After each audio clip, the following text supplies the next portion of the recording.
18. Y como ellos, los antediluvianos, no aprobaron tener en cuenta a Dios, Dios los entregó a una mente reprobada para hacer cosas que no convienen. En esta versión dice una mente reprobada, pero la versión antigua dice una mente depravada. La palabra depravada quiere decir viciada o corrompida, una mente corrupta, una mente depravada. Y aparte de este texto, vean también en Romanos 3, versículo 10.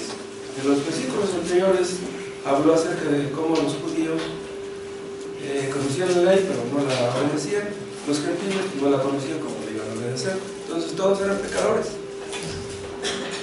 ¿Sí? Al final del versículo 9 dice, todos están bajo pecado, todos. Y vean lo que dice el 10, como está escrito, no hay justo ni aun uno, no hay quien entienda, no hay quien busque a Dios. Todos se desviaron, a una se hicieron muy inútiles, a una quiere decir unánimemente, no hay quien haga lo bueno, y lo repite, no hay ni siquiera uno. Vamos a hacer una oración. Padre, bendito seas, te alabamos en esta hora. En el nombre de Cristo te alabamos.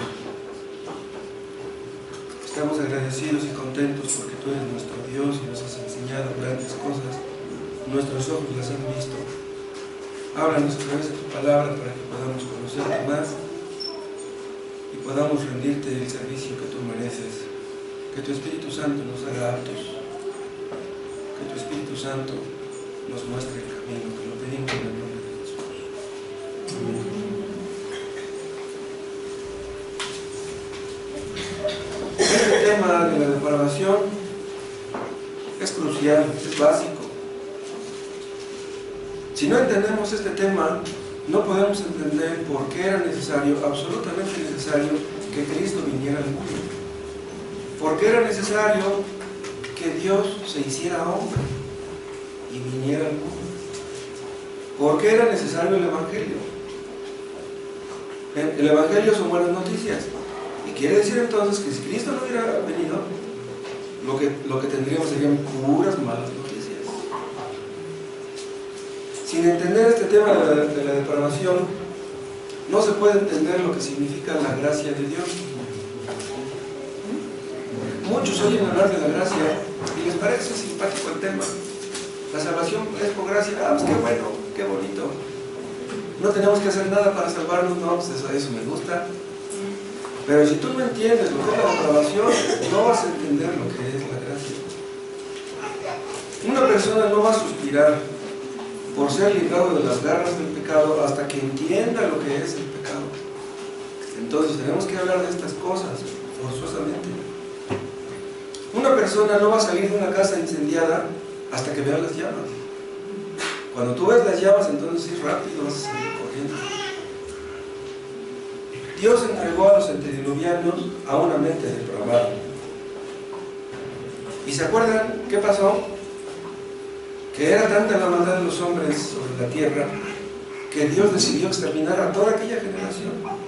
Millones de personas murieron ahogadas en el diluvio, hombres, mujeres, ancianos y niños. ¿Cómo sería el pecado en aquellos tiempos que Dios decidió hacer eso? Pero no vayan ustedes a creer que ahora es menos que antes.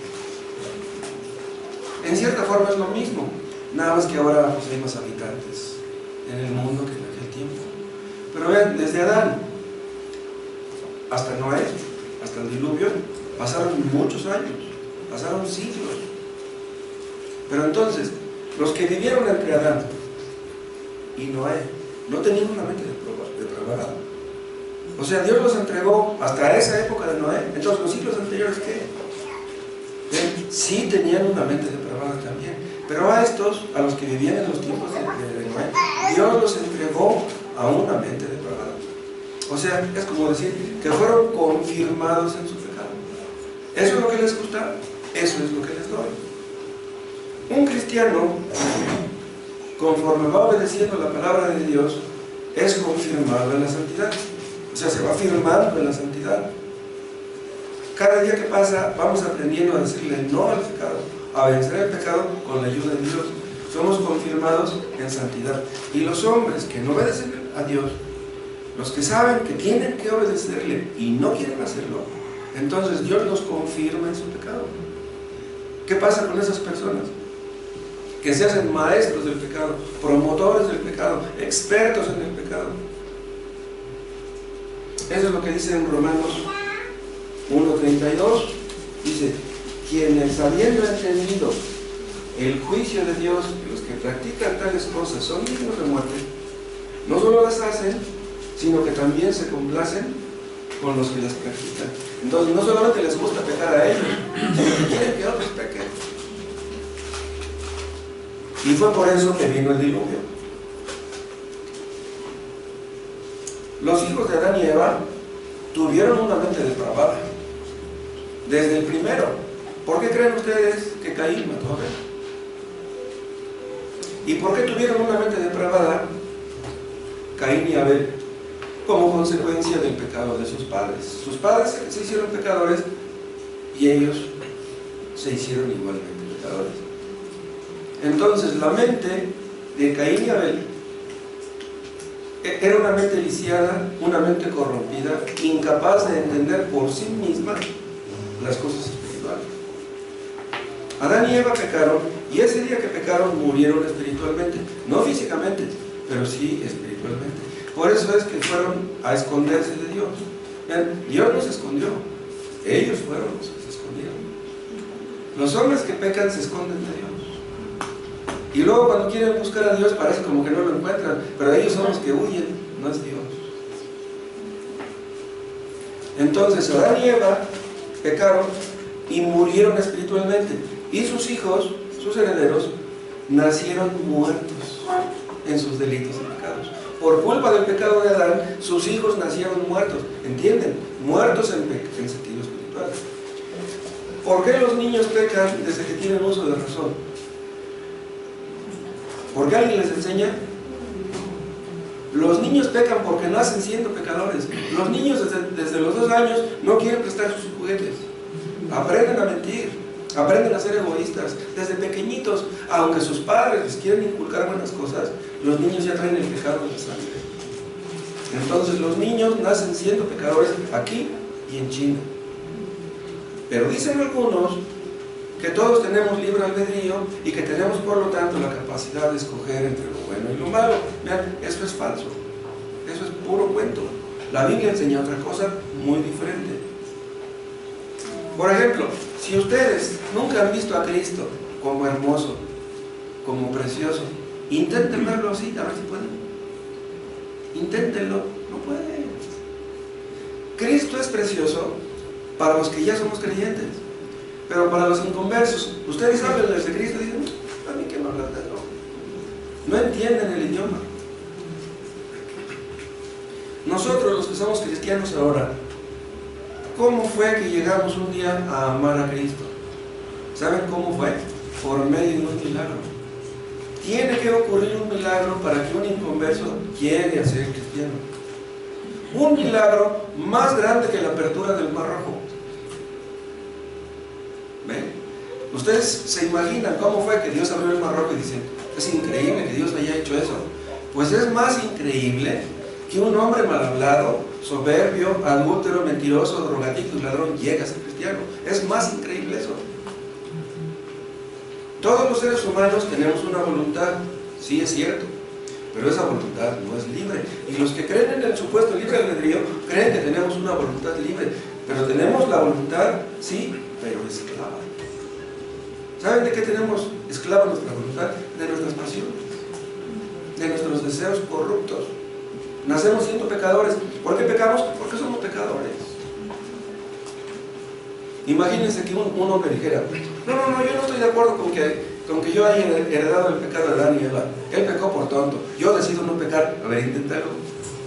A ver, hazlo.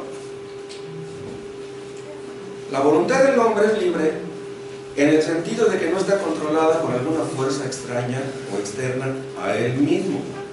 Un borracho no entiende que el alcohol le hace daño, no entiende que su hígado y su bolsillo y su familia va a sufrir por causa del alcohol. Lo sabe, ¿cómo no lo va a saber?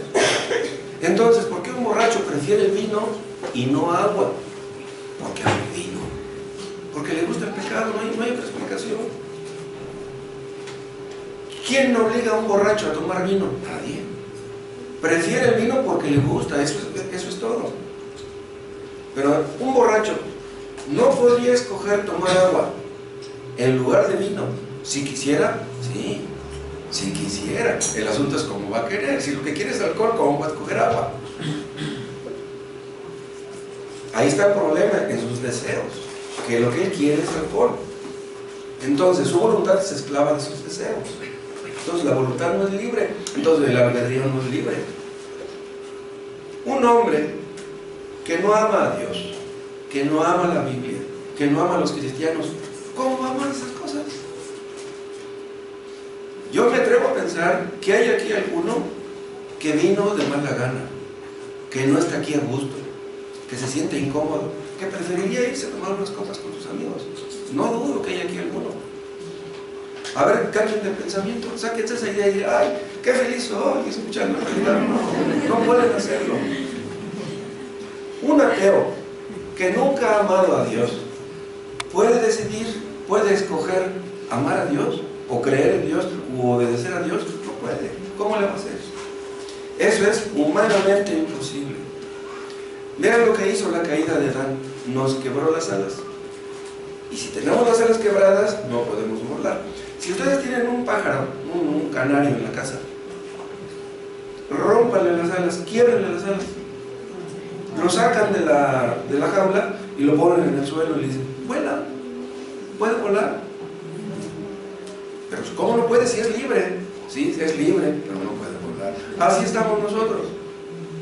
Somos libres, pero no podemos volar. Una persona que ama su pecado, ¿cómo se va a arrepentir de su pecado? No puede ser. Un hombre va con un sacerdote y le dice, padre, me acuso de que tengo 2 mujeres. Me gustan mucho las mujeres, tengo 2 o 3. Ese hombre está arrepentido de su pecado y por eso va y lo confiesa con el sacerdote. No. Si estuviera arrepentido, no iría con el sacerdote. El sacerdote no es la persona indicada para confesarle un pecado. A quien tienes que confesárselo es a Dios, pero dejarlo. ¿De qué sirve que se lo confieses si no quieres dejarlo? Dice Jesús en Juan 3:19, esta es la condenación, que la luz, o sea, Cristo, vino al mundo, y los hombres amaron más las tinieblas que la luz, porque sus obras eran malas. ¿Por qué los hombres no aman a Dios? ¿Por qué aman su pecado? Porque sus obras son malas. Entonces, hacen obras malas y vuelven a hacer obras malas y son confirmados en sus obras malas que aman. Pero un ateo no entiende que no pecar es mejor que pecar. No lo entiende. Vean, eso lo puede entender cualquiera, no es necesario ser muy inteligente para eso. Un hombre casado no entiende que lo mejor sería serle fiel a su mujer que serle infiel. ¿No lo entiende? Entonces, ¿por qué no lo es? Están 2 amigos en una fiesta, están hablando de adulterio, y 4 o 5 que están ahí, hablan 4, y todos hablan del adulterio, y se ríen, y se divierten, y disfrutan del tema. Pero de repente uno de ellos dice, ¿saben qué? Ustedes están mal. Eso que ustedes hacen está mal. Miren, yo soy fiel a mi esposa, yo amo a mi esposa, yo protejo a mi esposa, yo busco el bien de mi familia, y eso que ustedes hacen está mal. No lo entienden los demás. ¿Cómo no lo van a entender? Pero dicen, este está loco. Está loco, ¿cómo no sabe que es bueno serle fiel a su pareja? Si tú ya probaste el adulterio, serás confirmado en el adulterio. Amarás el adulterio, aunque vayas a sufrir las consecuencias. ¿No saben ustedes que en Estados Unidos han habido muchos pastores acusados de adulterio? Muchos. ¿Ustedes creen que son ignorantes? No, estuvieron en un instituto, fueron graduados, tienen su filosofía y letras, son maestros de divinidades y son adúlteros. Entonces su problema no es la ignorancia. No, ellos conocen las escrituras y conocen las consecuencias, incluso predicarían muchas veces acerca de las consecuencias del adulterio. Pero como amaban el adulterio, ¿cómo podrían evitarlo? Vean Romanos 8.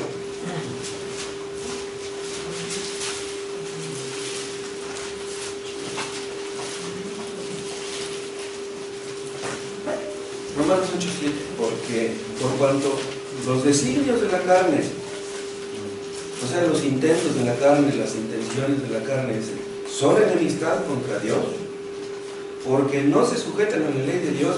Vean, muchos podrán estar de acuerdo con esto, de que no se sujetan a la ley de Dios, pero estarán de acuerdo con lo que dice después, ni tampoco pueden. Un inconverso no se puede sujetar a la ley de Dios, no ama la ley de Dios, en el fondo la odia. Un inconverso, una persona que no quiere obedecer a Dios, aunque le resulta simpática la lectura de la Biblia, en el fondo la odia. Cuando una persona llega a ser convertida por el poder del Espíritu Santo, entonces ama la palabra y Dios le habla a través de la palabra.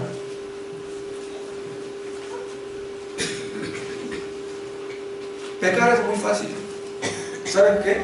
Pecar es en realidad lo más fácil del mundo. Cualquier tonto peca, cualquier necio peca, pero vivir una vida santa, eso no lo hace cualquiera. Caer en pecado es como dejarnos caer de una montaña, como dejarnos caer de un precipicio. Qué difícil es caer de un precipicio, pues nomás te dejas caer y pum, solito te vas para abajo. Pero trata de escalar una gran montaña y verás que eso sí no es fácil. Así es la santidad. No cualquiera decide vivir una vida santa. Y si tú crees que es fácil dejar de pecar, inténtalo. A partir de mañana inténtalo, a ver si lo logras. Para que un hombre o una mujer sean salvos, primero tienen que desear serlo. Tienen que desear la salvación. Pero ¿cómo van a desear algo que les es indiferente? ¿Cómo vas a desear tú ir al cielo si no crees que existe el cielo? ¿Cómo vas a decidir amar a Dios si dudas que exista Dios? Hay algunos que suponen que los niños son más salvables que los adultos, que es más fácil que un niño llegue a ser salvo que un adulto, porque los niños pues no están tan maleados como los adultos. Eso es mentira. Los maestros de escuela dominical pueden comprobar que los niños es tan difícil que lleguen a ser salvos como los adultos. Es igual. Tú puedes hacer, si tú tienes un niño de unos 8 años, tú puedes obligarlo a que lea la Biblia. Tú puedes, pero tú no puedes hacer que se salve. No puedes. Tú no puedes obligar a tu hijo, cuando ya se encaprichó y quiere hacer su voluntad, a que te obedezca. Hay niños que aunque les des 20 nalgadas, no te obedecen. ¿Qué vas a hacer? Vean ustedes que esta corrupción es universal. Esa depravación es universal. Pasen a Romanos 3, por favor.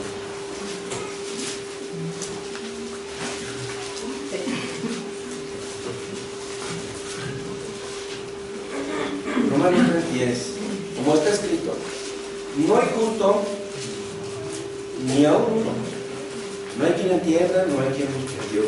Todos se desviaron, aún se hicieron inútiles. No hay quien haga lo bueno, no hay ni siquiera uno. Esto es lo que Dios dice. Este es el veredicto divino. Muchos aceptan en teoría esta doctrina. O sea, reconocen en teoría que esa es una doctrina bíblica. Reconocen que el hombre tiene una naturaleza pecaminosa. Pero vean, hasta cierto punto.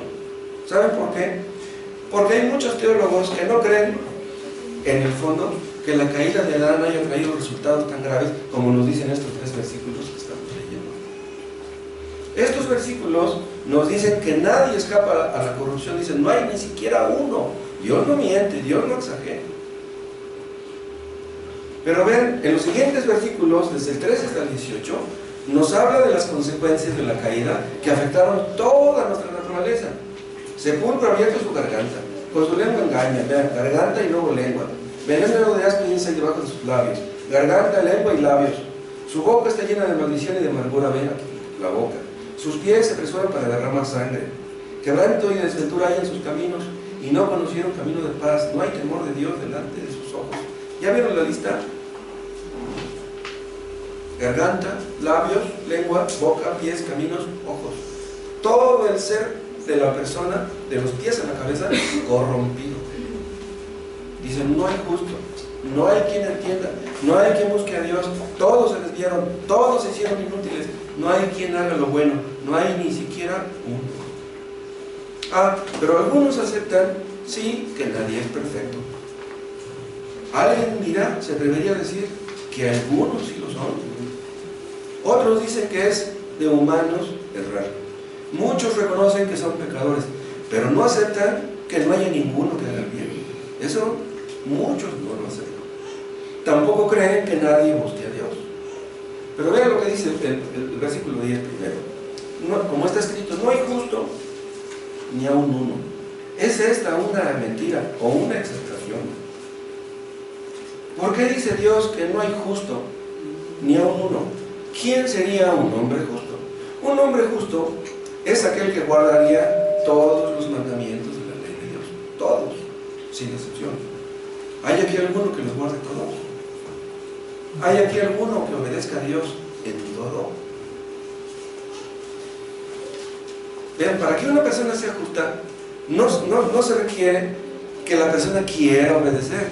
No, se requiere que obedezca. O sea que no, el asunto no es que tú tengas el deseo, la disposición, no, lo haces. Porque cualquiera dirá, no, ese es mi deseo, no lo hago, pero tengo el deseo. Pues aunque lo tengas. ¿Y saben por qué es así? Porque Dios es perfecto. Y Dios no exige menos que la perfección. Compárenlo con lo que dice Pablo mismo en Romanos 7.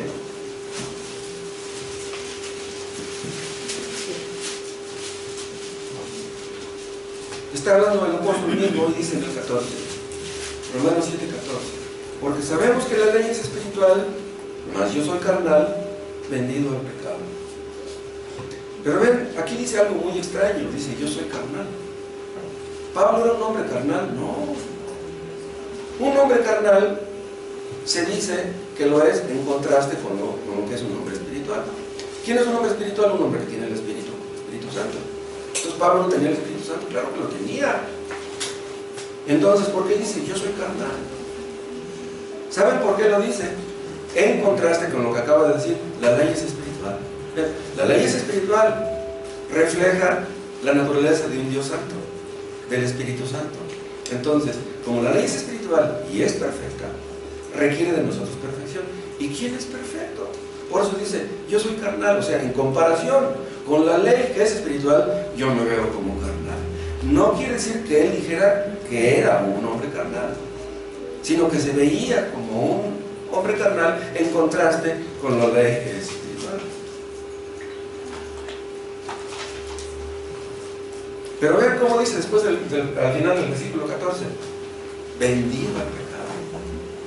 Vean, si yo soy carnal, se oye feo, eso de vendido al pecado se oye peor. ¿Pero qué quiere decir vendido al pecado? Quiere decir que Pablo sentía que no podía liberarse del pecado que moraba en él, que quería echarlo fuera, pero no podía. Y podemos saber que él hablaba como creyente, porque ese es el deseo de todos los creyentes verdaderos. Quisiéramos ser librados del pecado, pero no podemos. Acabamos de orar, nos levantamos de orar con lágrimas en nuestros ojos, nos la secamos y estamos muy contentos que ya Dios recibió nuestra oración. Y de repente, ¡pum!, ya pecamos. Acabamos de orar y ya estamos pecando. Y decimos, no puede ser. ¿Por qué soy así? ¿Por qué soy así? Yo quisiera obedecer de manera perfecta, pero no puedo. Vean, la obediencia perfecta la quiere ejercer solamente un creyente verdadero. Un hipócrita no puede decir esto. Un cristiano verdadero dice, yo quisiera amar a Cristo con todo mi corazón, con toda mi alma, pero no puedo. Ahora, si el apóstol Pablo, que era un apóstol, dice yo soy carnal, vendido al pecado, imagínense lo que vamos a decir nosotros. Pero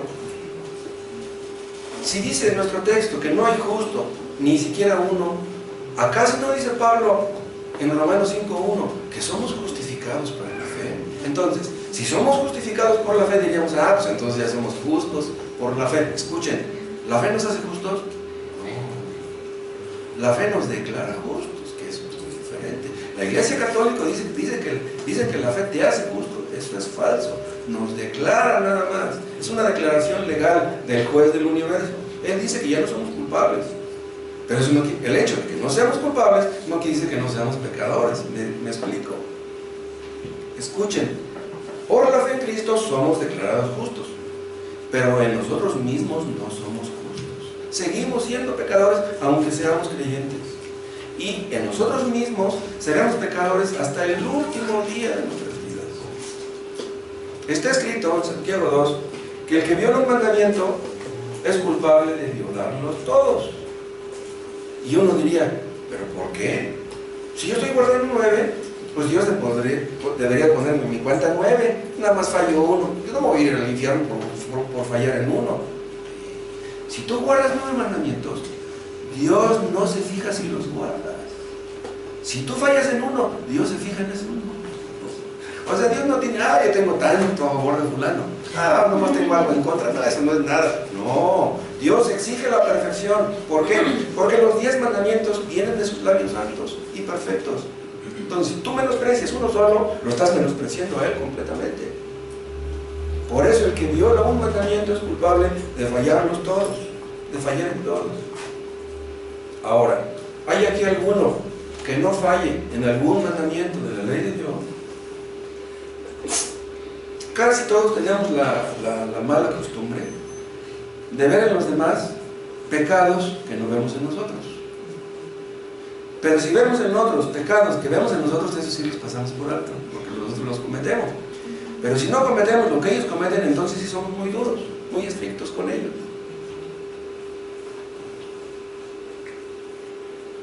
Pero Dios se fija en los pecados que cometemos. Dios toma nota de todos los pecados. Dios no se fija en los pecados que no cometes. Dios se fija en los que sí cometes. Y el mejor hombre del mundo peca de una manera o de otra. Y es por eso que no hay justo ni siquiera uno. O sea que el apóstol Pablo se veía no como un hombre justo. Era justificado, pero no se veía como un hombre justo. ¿Me explico? Ahora vean, sigan viendo su texto en Romanos 3. Vean lo que dice el versículo 11. Dice, no hay quien entienda. Y la idea es que no hay tampoco ni siquiera uno. No hay quien entienda. Pero ¿por qué no hay quien entienda? ¿Saben por qué? Porque el entendimiento humano se corrompió también en la caída. Existen ateos que son muy inteligentes. ¿Y saben ustedes en qué usan su inteligencia los ateos? ¿Saben qué? Hubo un hombre en México que se llamó Ernesto de la Peña. Ese hombre hablaba 16 idiomas. Ganó en 2 ocasiones el Premio Nacional de las Artes. Ese hombre era muy apreciado en los círculos académicos, intelectuales de México. Era poeta, era escritor. Pero él tenía un programa en la radio y a veces hablaba de la Biblia. Cuando hablaba de la Biblia decía puras tonterías, no entendía nada. Pero los hombres lo tenían como la gran cosa. Y ahí pueden ustedes ver cómo el entendimiento del hombre quedó entenebrecido por causa del pecado. Hay intelectuales, hay poetas, hay escritores que no entienden nada acerca del Dios verdadero, absolutamente nada. Vean 1 Corintios 2.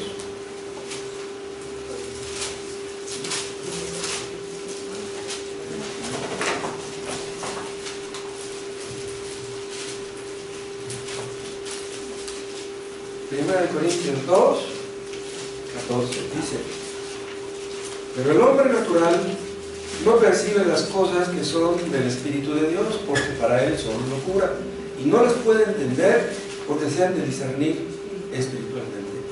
El hombre natural, dice, no percibe, no capta, no discierne las cosas que son del Espíritu de Dios. Estas cosas son del Espíritu de Dios. El hombre natural es el hombre que no sabe, o el hombre que no tiene el Espíritu Santo, el hombre inconverso. Entonces, un inconverso lee la Biblia que no la entiende. Y lo peor de todo es que cree que la entiende. Un hombre sin el Espíritu de Dios no puede realmente entender las cosas espirituales. Hemos hablado de Stott, de John Stott y de James y Packer, que terminaron negando el infierno. Si terminaron negando el infierno, quiere decir que no creen en las cosas espirituales. No las entienden. Pero vean, existen libros que escribieron estos teólogos buenísimos, recomendables. Entonces, ¿por qué terminaron negando el infierno? ¿Saben por qué? Porque nunca fueron salvos. Pero si nunca fueron salvos, ¿cómo entendieron tantas cosas de la Biblia? Ya no pasa lo que con Balaam. ¿Qué dijo Balaam por la guía del Espíritu Santo? Dice, Balaam, caído, pero abierto los ojos. Balaam entendió muchas cosas que millones no entendieron, pero estaba caído. Stott y Packer, lo mismo. Entendieron muchas cosas, pero nunca estuvieron levantados. Siempre estuvieron caídos. Y eso desde un principio. Es increíble. Es increíble que un hombre pueda entender tanto sin a fin de cuentas entender nada. El mundo alaba a los poetas, a los escritores, a los filósofos, pero Dios dice que tienen una mente entenebrecida, o sea, en tinieblas, no entienden. Vean, este versículo que acabamos de leer, el 14, el hombre natural no percibe las cosas que son del Espíritu de Dios. ¿Qué dicen a este versículo los promotores del libre albedrío? Un hombre que no entiende puede decir, pues yo decido entender. Este versículo echa claramente por tierra la idea del libre albedrío.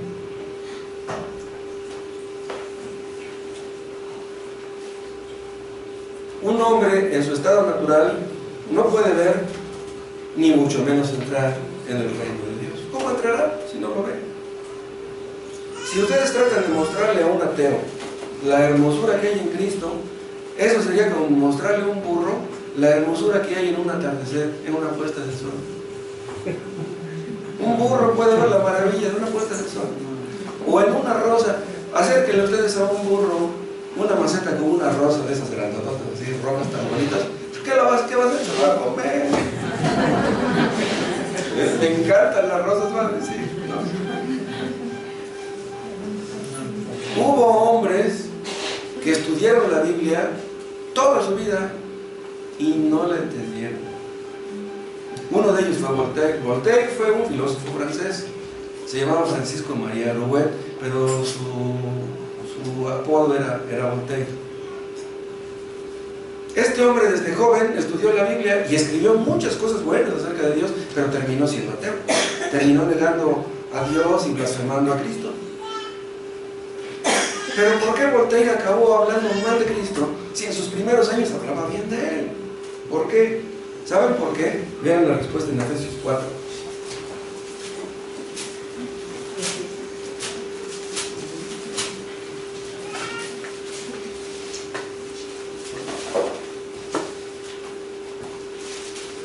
Efesios 4, 17. Esto pues, digo y requiero en el Señor, que ya no andéis como los otros gentiles que andan en la vanidad de su mente. En la vanidad de su mente o en la depravación de su mente, ¿no? Dice, teniendo el entendimiento entenebrecido, ajenos de la vida de Dios, por la ignorancia que en ellos hay. O sea, ajenos de la vida de Dios quiere decir que creen que si Dios existe, pues está muerto, lo que decía Federico Nietzsche. Dice, por la ignorancia que en ellos hay, una ignorancia voluntaria. Y dice, por la dureza de corazón, por su dureza de corazón. ¿Por qué son ignorantes? ¿Por qué no creen en Dios? ¿Por qué no obedecen a Dios? Porque tienen el corazón duro. El problema no está en el cerebro, el problema está en el corazón. Entienden que Dios existe, pero les gusta más el pecado. Entonces, ¿cómo van a obedecer a un hombre que odia? A un Dios que odia.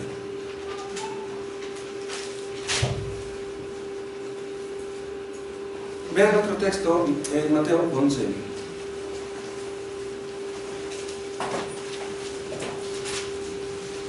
Mateo 11, versículo 27. Aquí habla Jesús. Mateo 11, 27. todas las cosas me fueron entregadas por mi Padre. Vean, todo lo que es del Padre es del Hijo, es lo que dice aquí. O sea, todo me pertenece, es lo que está diciendo Jesús. Dice, y nadie conoce al Hijo sino el Padre. Ni al Padre conoce al alguno sino el Hijo. Y a quien el Hijo lo quiere revelar. Dice, todas las cosas me pertenecen, incluyendo las almas, incluyendo las personas. Entonces dice, todos los seres humanos son míos. Dice, y nadie conoce al Hijo sino el Padre, ni el Padre si conoce al alguno sino el Hijo, y aquel a quien el Hijo lo quiere revelar. ¿Qué quiere decir esto? Que un hombre llega a ser cristiano cuando Cristo le revela al Padre o cuando el Padre le revela a Cristo. ¿Me entienden? Entonces, el hombre vive en las tinieblas, no entiende quién es Dios, no entiende quién es Cristo, hasta que Dios decida revelarle a Cristo o Cristo decida revelarle al Padre. Entonces, viven en las tinieblas, no entienden quién es Cristo. Por ejemplo, ven, los católicos supuestamente creen que Cristo es el Hijo de Dios. Pero ven, Hijo de Dios y Dios es lo mismo, no hay diferencia. Dios no tiene hijos. ¿Entienden? Nomás hay un solo Dios. Y ese Dios no tiene hijos. Entonces, ¿cómo está el asunto? Si una persona entiende que Cristo es Dios, tiene que someterse a Él. Tiene que doblegar su orgullo y rendirse a su señorío. Pero estas personas que les platico dicen que Cristo es Dios supuestamente, pero no le obedecen a Él. Entonces en realidad no creen que Cristo es Dios. Entonces quiere decir que el Padre no les ha revelado a Cristo, Cristo no les ha revelado al Padre. ¿Por qué Stott y Packer terminaron negando el infierno? Porque Cristo no les fue revelado. ¿Entienden ustedes eso?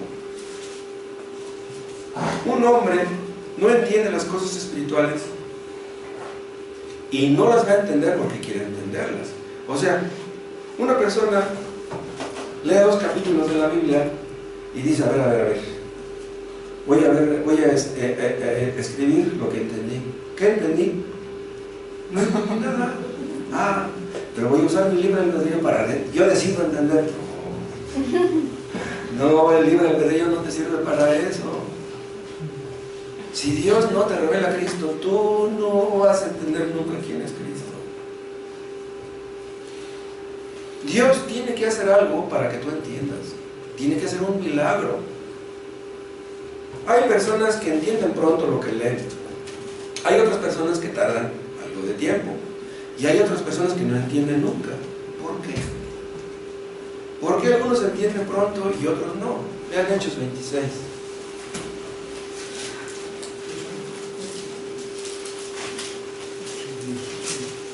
Hechos 26, 18.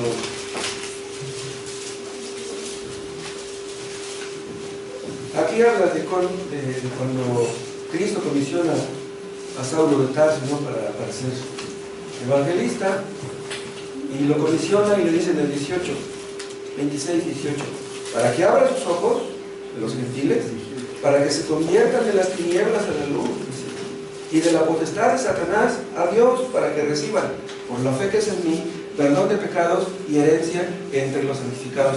Vean ustedes para qué comisionó Cristo a Pablo: para que se conviertan de las tinieblas a la luz, los paganos, los gentiles, dice, y de la potestad de Satanás a Dios. La palabra potestad quiere decir autoridad. Una persona no cree en Dios porque Satanás la tiene agarrada. Si Satanás te tiene aquí, Él no te va a soltar fácilmente.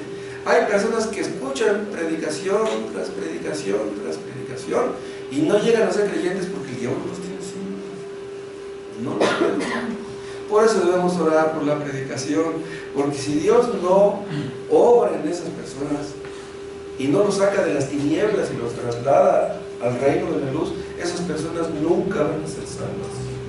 Y es por eso que hay personas que nunca llegan a ser salvas, porque Dios nunca los ilumina, nunca los libera. Entonces vean, si tú escuchas la predicación, si tú lees la Biblia y no entiendes, es porque Satanás está metido en el asunto. Comparen esto con Mateo 13.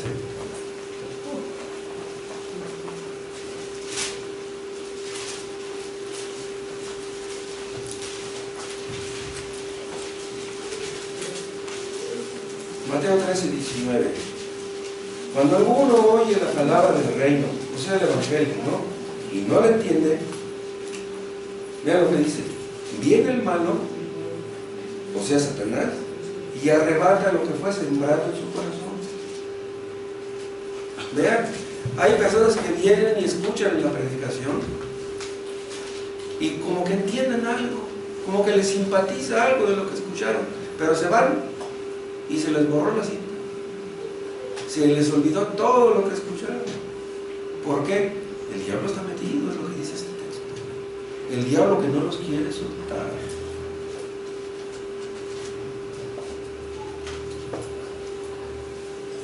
¿Cómo es posible que una persona lee 2 capítulos, 3 capítulos y no entiende nada? ¿Cómo es posible que una persona tiene años leyendo la Biblia y escuchando la predicación y sigue cometiendo los mismos pecados de siempre? ¿Qué quiere decir eso? Que el diablo no lo suelta. Satanás te tiene en sus garras. Nosotros los que predicamos tratamos de expresarnos de una manera pues que todos puedan entendernos. Ese es nuestro deber, ¿no? No hablar de manera que los demás no puedan entender, ¿no? Pero vean, Cristo fue el más grande predicador que ha existido.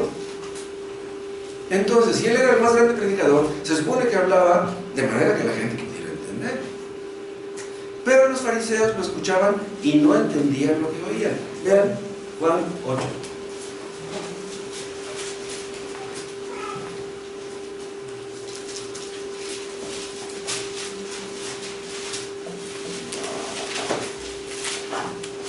Vean lo que les dice a los fariseos en el versículo 43.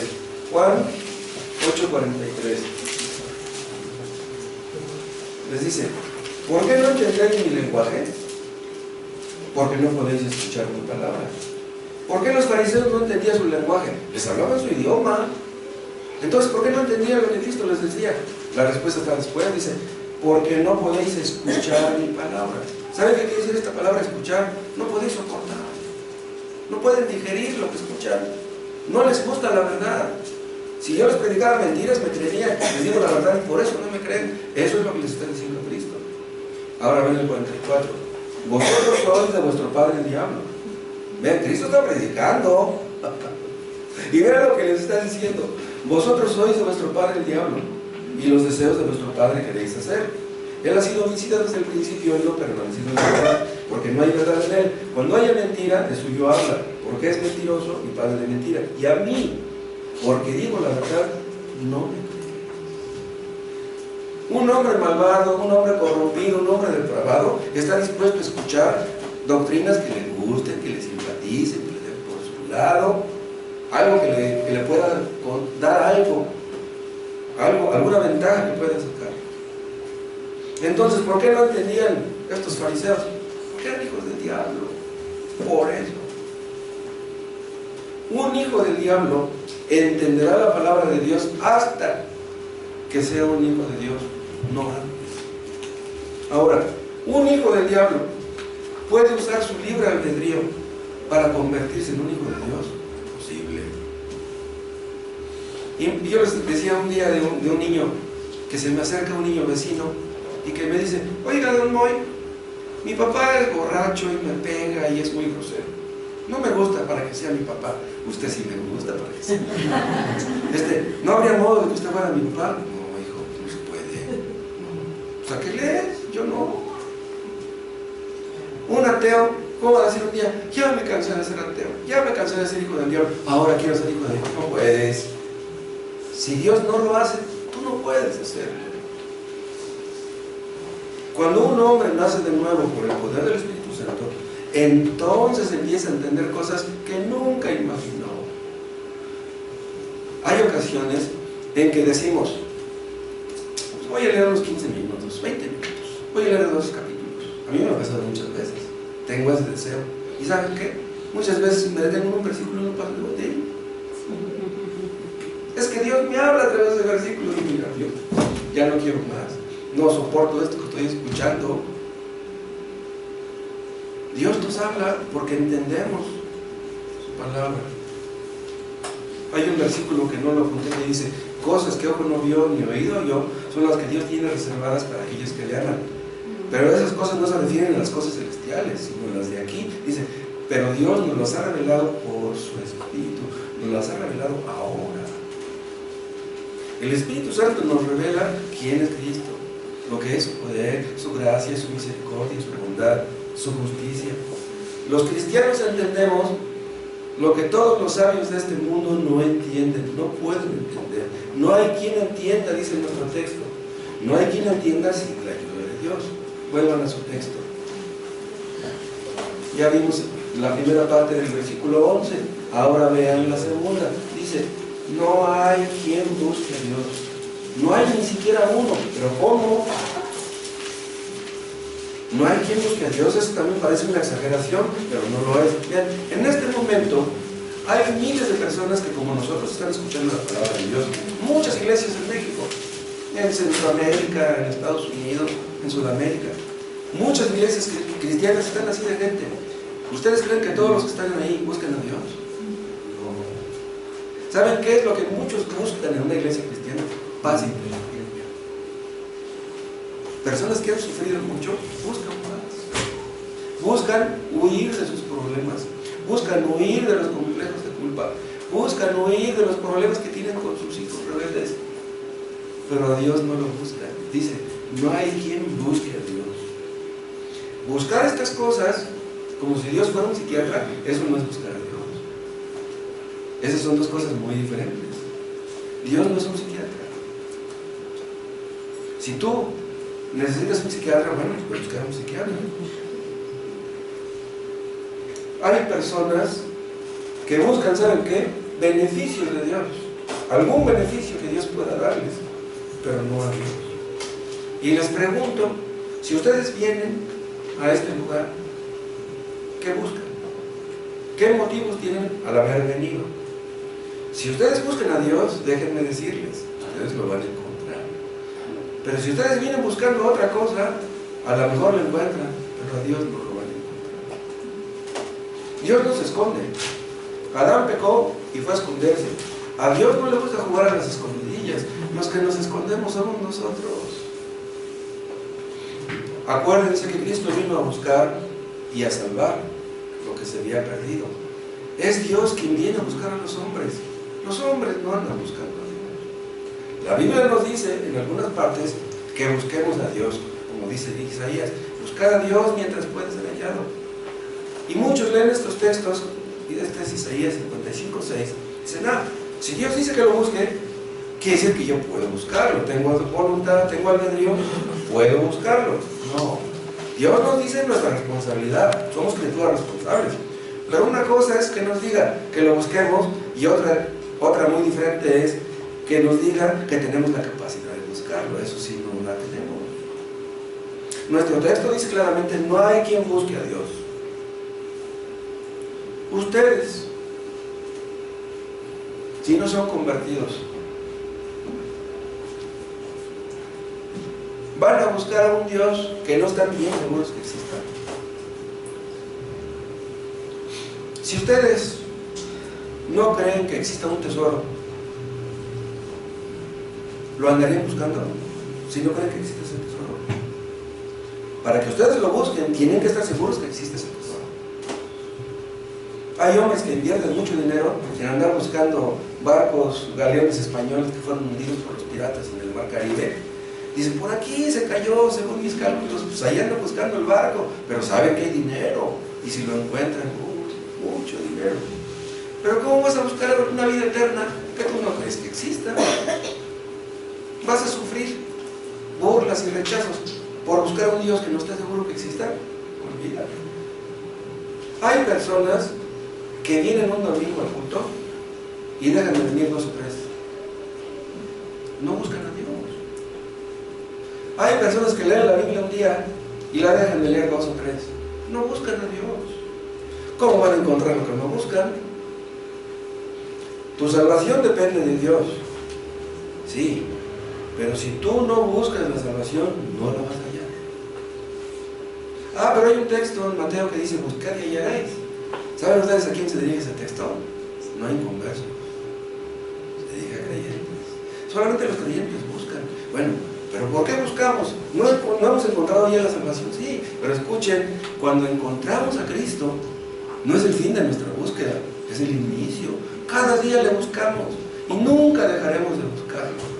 Le conocemos, pero le conocemos muy poco. Nunca acabaremos de conocerle. Es más, quieren que les diga una cosa, yo me atrevo a pensar que ni en el cielo vamos a conocer realmente a Dios. Cuando miremos a Cristo en el cielo, nos vamos a quedar mirándole y vamos a decir, ¿quién es Él? Vamos a estarlo mirando, imagínense. Vamos conociendo a Cristo en el grado que le buscamos. Si ustedes escuchan la predicación, si ustedes leen la Biblia y se sienten mal cuando oyen, cuando leen, ¿saben por qué es? Porque Dios nos anda buscando. Dios no quiere que ustedes se sientan bien, quiere que se sientan mal, que se sientan pecadores, porque si ustedes no sienten en el fondo de su corazón que son pecadores, ustedes nunca se van a arrepentir. Vuelvan a nuestro texto. Ahora vean el versículo 12. Romanos 3:12. Todos se desviaron, a una se hicieron inútiles. Caín fue el primer hijo de Adán y se desvió. Fue el primero. Por eso dice en Romanos 1, porque habiendo conocido a Dios, no le dieron gracias. ¿Por qué? Porque prefirieron andar en sus propios caminos. Dios les puso un camino, pero ellos se desviaron por los caminos torcidos y chuecos.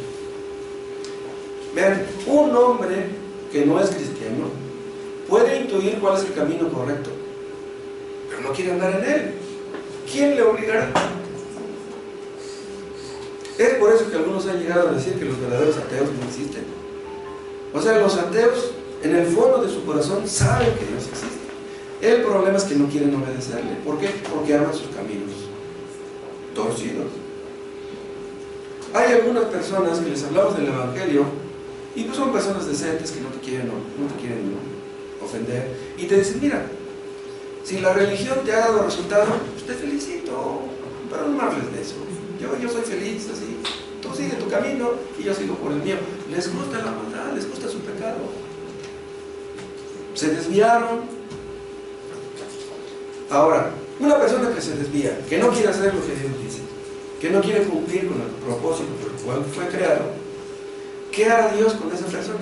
¿Qué harían ustedes con un hijo? Escuchen. ¿Qué harían ustedes con un hijo que ni quiere estudiar, ni quiere trabajar, ni quiere obedecer? ¿Qué harían? ¿Entienden ustedes por qué existe el infierno? Un hijo que no quiere ni estudiar, ni trabajar, ni cooperar en nada en la casa, no quiere hacer nada, pues ¿para qué lo queremos en la casa? Es un inútil. Y ven cómo dice nuestro texto, todos se desviaron, a una se hicieron inútiles. Por eso existe el infierno, para los inútiles, para los que no quieren cumplir el propósito de Dios, el basurero de las cosas inútiles, desechadas. Y una persona que en lugar de buscar a Dios, que es la responsabilidad de todo ser humano, en lugar de buscar a Dios se aleja de Él, ¿saben qué? Es posible que consigan muchas cosas buenas en este mundo. Hay hombres que se han convertido en apóstatas y que de repente Dios los progresa, los prospera, les va muy bien. Pero díganme ustedes, ¿de qué sirve que un hombre tenga una casa muy bonita y un carro, 2, 3 carros muy bonitos, una bonita familia, hijos estudiosos, profesionistas, si al fin todos van al infierno? ¿De qué sirvió todo? Se desviaron, se hicieron inútiles. ¿Para qué sirven?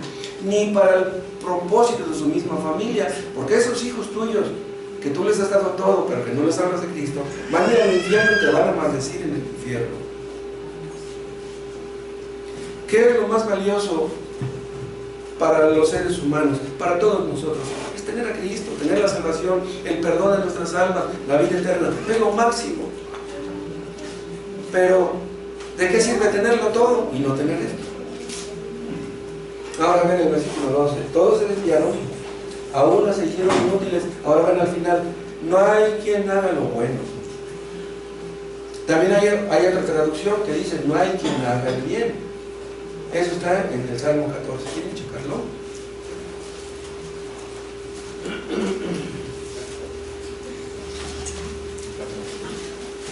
Estas palabras que cita aquí Pablo, las sacó una parte de ellas del Salmo 14. Vean cómo dice el versículo 1. Salmo 14:1. Dice el necio en su corazón, no hay Dios. Vean, no existe Dios. ¿Por qué lo dice? Porque es necio. Y luego vean lo que dice después. Se han corrompido. Hacen obras abominables. Abominables quiere decir odiosas. O sea, Dios ve sus obras como odiosas. ¿De quiénes? De los ateos.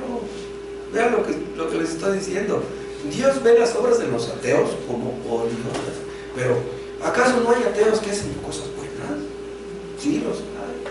Pero vean cómo dice al final del 1.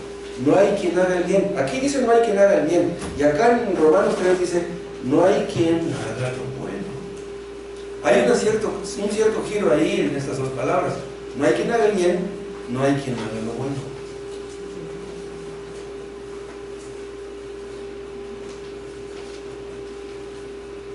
Un ateo, haga lo que haga, escuchen, no puede hacer el bien. ¿Saben ustedes por qué?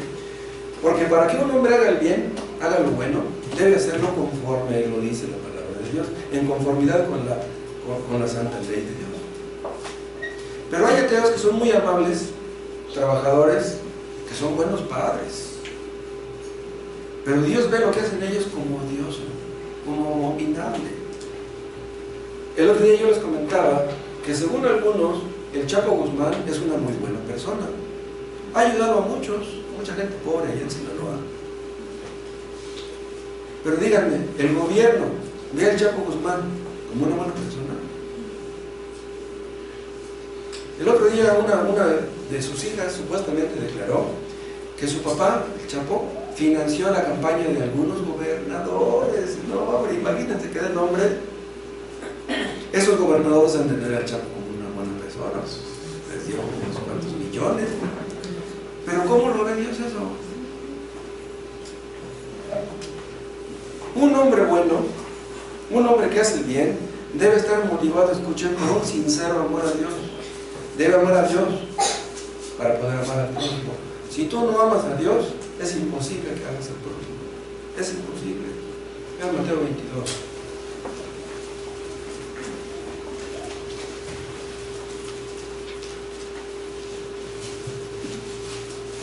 Vean lo que dice en el 37. Mateo 22, 36. 35, ven. Y uno de ellos, intérprete de la ley, preguntó por tentarle, diciendo, maestro, ¿cuál es el gran mandamiento en la ley? Vean la pregunta que está haciendo este hombre. Está preguntando por el más grande de todos los mandamientos, pero está preguntando por uno. Y vean lo que responde Jesús en el 37. Jesús le dijo, amarás al Señor tu Dios con todo tu corazón y con toda tu alma y con toda tu mente. Este es el primero y grande mandamiento. Ahí ya estaba su respuesta, ya estaba respondida su pregunta, ¿no? Pero vean lo que agrega Jesús en el 39. Y el segundo es semejante, amarás a tu prójimo como a ti mismo. Vean lo que está diciendo, es semejante. ¿Por qué está diciendo es semejante? Es semejante, amar a Dios que amar al prójimo. Nosotros diríamos que no, una cosa es una y otra cosa es otra. Pero ¿por qué están colocando los dos mandamientos en el mismo nivel? ¿Saben por qué? Porque los dos proceden del mismo Dios. Los dos mandamientos proceden del mismo Dios. Entonces quiere decir que no hay más importancia en uno que el otro. Pero para que tú ames al prójimo tienes que empezar por amar a Dios. Y si tú no amas a Dios, es imposible que ames al prójimo. El Chapo Guzmán ayuda a su prójimo, pero no ama a Dios. Entonces lo que él hace es abominable a Dios, odioso. Hay filántropos que les gusta hacer buenas obras. Un filántropo es por definición un hombre que ama al hombre, ¿no? Que le gusta ayudar a los hombres. Pero hay filántropos que les gusta ayudar a los hombres y que odian a Dios. Vean, TV Azteca apoya a los niños pobres, pero que sean católicos. Les preguntan, oye, ¿de qué religión eres? Si tú dices que no eres católico, tú no cabes ahí. Los niños de Esperanza Azteca tienen que ser católicos, si no, no entras ahí. Entonces, ¿cuáles buenas obras están haciendo? Los hipócritas. No vean TV Azteca.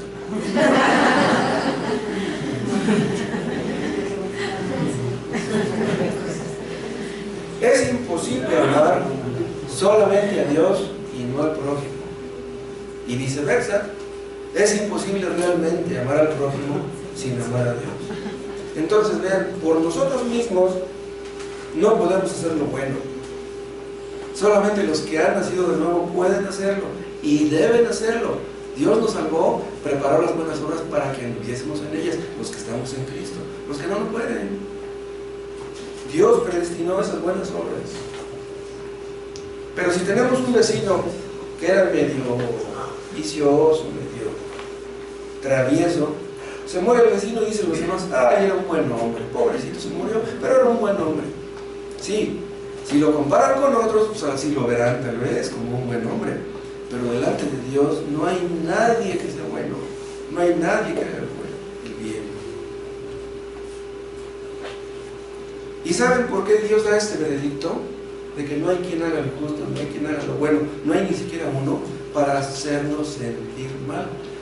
Tú nunca te vas a arrepentir de tu pecado si no te sientes mal por tu pecado.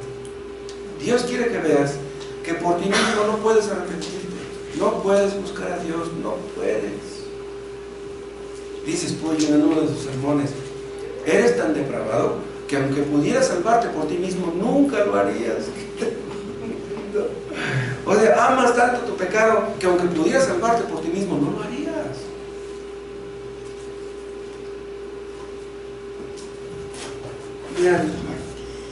Vean esto. Vean, el hombre antes de la caída y el hombre después de la caída. Vean, antes de la caída de Adán, el hombre era capaz de pecar y era capaz de no pecar. Vean, analicen esto. Adán y Eva, cuando estaban en el paraíso, eran capaces de pecar y capaces de no pecar. O sea, ellos tenían la posibilidad de pecar y de no pecar. ¿Y qué decidieron hacer? Pecaron. Pero vean, después de la caída, el hombre es capaz de pecar y también es incapaz de no pecar. Vean con lo que estoy diciendo. Después de la caída, o sea, toda su descendencia de Adán, el hombre era capaz de pecar, pero era incapaz de no pecar. Esta es la depravación humana.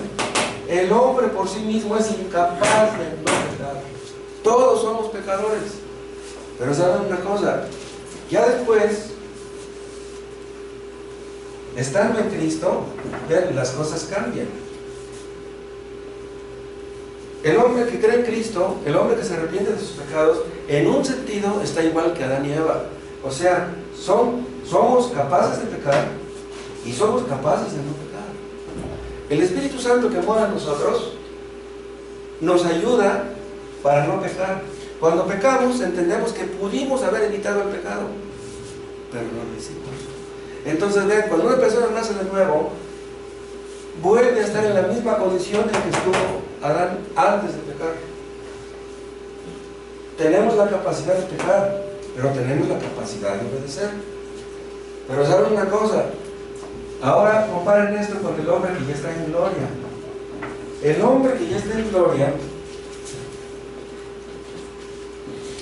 es capaz de no pecar y también incapaz de pecar. Vean, todos nuestros hermanos, los creyentes que ya están en la gloria, ellos son capaces de no pecar y son incapaces O sea, todos los que están en la gloria no pueden pecar. Y es por eso que el cielo es deseable y es precioso. Porque en el cielo ya ninguno de los creyentes pecaremos. Pero mientras estemos aquí, tenemos que decir como Pablo: miserable hombre de mí. El pecado siempre nos hace sentir miserables, pero solamente a los creyentes verdaderos. El cielo es un mundo donde el pecado no existe. Y déjenme recordarles esto. Vamos a suponer que Dios le permitiera a un inconverso entrar en el cielo. O sea, que Dios sacara a un hombre del infierno y que le diera permiso de ir al cielo. ¿Saben qué pasaría con ese hombre? No sería feliz en el cielo. Porque en el cielo todo el mundo alaba a Dios. Ellos no quieren alabarlo. En el cielo no hay vicios, no hay pecado, no hay malas palabras, no hay cantinas, no hay burdeles. Entonces dice yo: ¿qué estoy haciendo aquí en este lugar? Sáquenme de aquí. No sería feliz en el cielo un pecador. Es por eso que tienes que nacer de nuevo. Que Dios te dé un corazón nuevo para que ames a Cristo, para que desees hacer su voluntad desde aquí, y cuando tú te mueras serás confirmado en esa santidad allí en la gloria. Entonces vean, por eso el cielo será cielo para nosotros, no solo porque está Cristo, eso es lo más importante del cielo, sino porque nunca pecaremos. Porque ¿qué es lo que nos hace sentir miserables en este mundo? El pecado. No queremos pecar, pero en el cielo jamás volveremos a pecar, jamás. Ni siquiera tendremos un mal pensamiento en el cielo. Vamos a orar. Padre, te damos las gracias por tu palabra. Te pedimos que la uses para cumplimiento de tus propósitos. Gracias, Padre, por las maravillas de tu palabra, de tu evangelio, de Cristo. Te pedimos que bendigas estas cosas en la mente y en el corazón de los que están aquí, Padre, que no son convertidos. Te pedimos que los salves. Oh Dios, no dejes de hacerlo, Padre. Que puedan ver el peligro que se encuentra, que huyan de la tentación, que se refugien en Cristo, que sean salvos, que tengan vida eterna. Oh Dios, hazlo en el nombre de Jesús.